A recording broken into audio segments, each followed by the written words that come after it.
Enquanto me apaixono? No consultório, Marina e Jerônimo resolvem assumir o namoro e a médica sugere que vivam dia após dia, desde que, entre os dois, sempre exista honestidade e verdade. Do lado de fora, Roberta espera o casal sair do consultório e comenta consigo mesmo que Jerônimo está demorando muito para ser apenas uma consulta. Enquanto isso, Carlos leva seus pais para conhecerem a região antes do jantar, quando vão pedir a mão de Matilde em casamento. Na Bonita, as mulheres estão preparando tudo para o evento daquela noite e Matilde está animada com o sonho que está vivendo com Carlos. No consultório, Marina diz que precisa dispensar o rapaz, pois tem consultas para atender, enquanto Roberta, escondida na porta da sala da médica, acaba descobrindo o namoro dos dois. Logo que o casal sai, a moça aborda a médica, dizendo que precisa falar com ela, e por isso estava esperando. Na Cruz do Amor, Renata acha o telefone da irmã e vê que é uma ligação da mãe e triste. Comenta que Josefina nunca ligou para saber como ela estava, mas não entende como Gonçalo não tirou o celular da irmã, se ela também não deveria atender nenhuma chamada. Nesse meio tempo, Roberta comenta com Marina que não sabe como ela pode ter se rebaixado tanto e deixar de atender na capital, para atender num consultório como aquele. Marina deixa claro que não acha que a moça tenha ido até ali para falar sobre isso e pede à moça que seja breve, pois tem pacientes para atender. Roberta avisa que espera que a doutora não tenha comentado nada sobre ela a Jerônimo, pois é sua paciente, e exige discrição e não quer que ela comente nenhuma palavra sobre a perda de seu bebê. Indignada, Marina responde: em primeiro lugar, não me ameace. Em segundo, quero informar que por ética profissional, nunca revelo nada, nenhum dado sobre a vida de meus pacientes, mesmo que não seja mais este o caso. Roberta continua falando e diz: Jerônimo Linhares é um Dom Juan. Ficou comigo, depois com minha irmã e agora com você.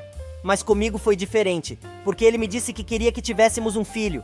O filho que perdi era dele e não do meu marido, mas não quis que Jerônimo soubesse, pois ele quis se fazer de bobo comigo quando conheceu a minha irmã, e por isso neguei toda a história. Marina interrompe a moça avisando que não tem o menor interesse na vida sentimental dela e pede que se retire de seu consultório, pois precisa voltar ao trabalho. Roberta concorda, mas antes de ir embora, diz à médica que quando se arrepender, não diga que não foi avisada.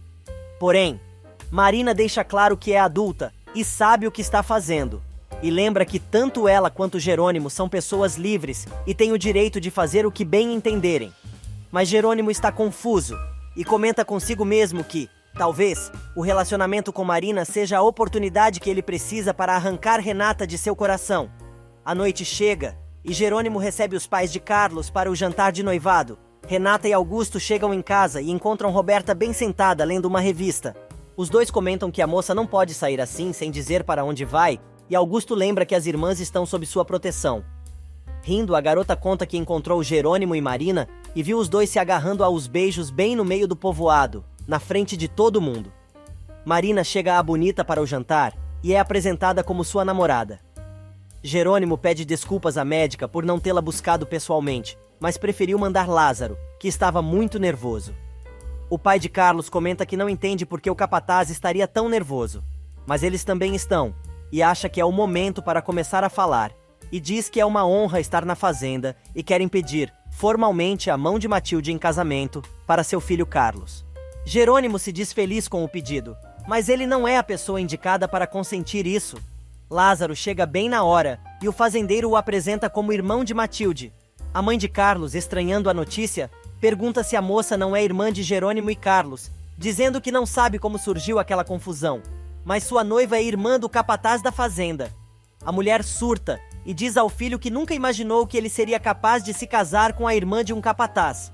Os dois discutem e o agrônomo diz que não sabe qual a diferença entre a moça ser irmã do Jerônimo ou do capataz da fazenda. Indignada, ela diz que existe muita diferença, deixando claro que a mocinha não está à altura de seu filho e ele não pode se casar com uma empregada. Todo mundo fica apavorado com as palavras da mulher. Matilde, humilhada, não sabe o que dizer. Na Cruz do Amor, durante o jantar, Roberta continua futricando na história de Jerônimo e Marina para implicar com a irmã, mas Renata deixa claro que não quer mais conversar sobre aquele assunto. Roberta fica furiosa e larga na cara da irmã, que pelas atitudes da moça, ela ainda está interessada no ex-marido. Augusto dá razão à futura cunhada. Na Bonita, Matilde se retira. Carlos tenta impedir, mas Lázaro diz que prefere que sua irmã saia da sala, pois não está disposto a fazer com que a moça passe por outra humilhação. Furioso, Carlos avisa que não vai permitir que isso aconteça novamente, nem sequer com os seus pais. Mas Bruaca continua falando e diz que, se soubessem daquela situação, não teriam se prestado a ir até a cidade, pedir a mão daquela garota em casamento. Lázaro entra na história e diz: "Com todo respeito, senhora, a Matilde é uma garota simples e humilde, igual a qualquer garota rica que vive entre vocês." O pai de Carlos resolve dar palpite e diz: "Lázaro, por favor, não nos interprete mal. O fato é que nem minha mulher nem eu esperávamos que acontecesse isso." Indignado, Lázaro responde que isso é muito óbvio, pois eles pensavam que Matilde era rica, mas as pessoas não devem ser avaliadas por causa do dinheiro, porque nem todos têm a mesma oportunidade quando nascem, e completa: "Os seres humanos devem ser avaliados por suas ações, por seu coração, e é realmente uma pena vocês não terem percebido o coração enorme que minha irmã tem." Depois que Lázaro se retira, Carlos se volta contra os pais, mas sua mãe justifica a ação do casal, dizendo que o filho deveria ter sido mais claro sobre sua noiva, e assim evitaria aquele constrangimento. Vendo que a coisa vai pegar fogo, Marina e Jerônimo também se retiram. Na cozinha, todo mundo tenta consolar Matilde. Carlos aparece pedindo desculpas e dizendo que vai levar os pais de volta para a cidade, mas depois volta para pedir sua mão em casamento e depois vão para a festa. A mocinha, chorando, diz que não quer festa nenhuma e avisa o noivo para ir levar os sogros embora, e depois os dois conversam.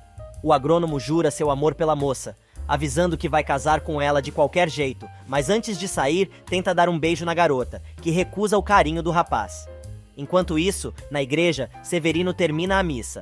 Alzira vai falar com Carina e diz que está ali pela amiga. O padre se mete e diz que as duas têm uma conversa pendente.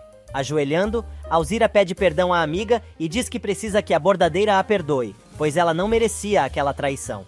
Carina diz que é melhor deixar as coisas como estão, mas não pretende voltar a ser amiga da campesina, porém perdoa a moça pelo que ela fez. Nesse meio tempo, Carlos deixa os pais na casinha alugada e diz que pela manhã os dois que peçam um táxi para o aeroporto e voltem para casa, pois, se eles não quiseram ganhar uma filha só porque a moça é humilde, acabam de perder um filho, pois vai se casar com Matilde de qualquer maneira. A mãe do rapaz ainda tenta convencer o rapaz a evitar o casamento, alegando que os dois são de classes sociais diferentes, mas o pai intervém e pede à esposa para desistir, pois Carlos não vai mudar de opinião e os dois também não.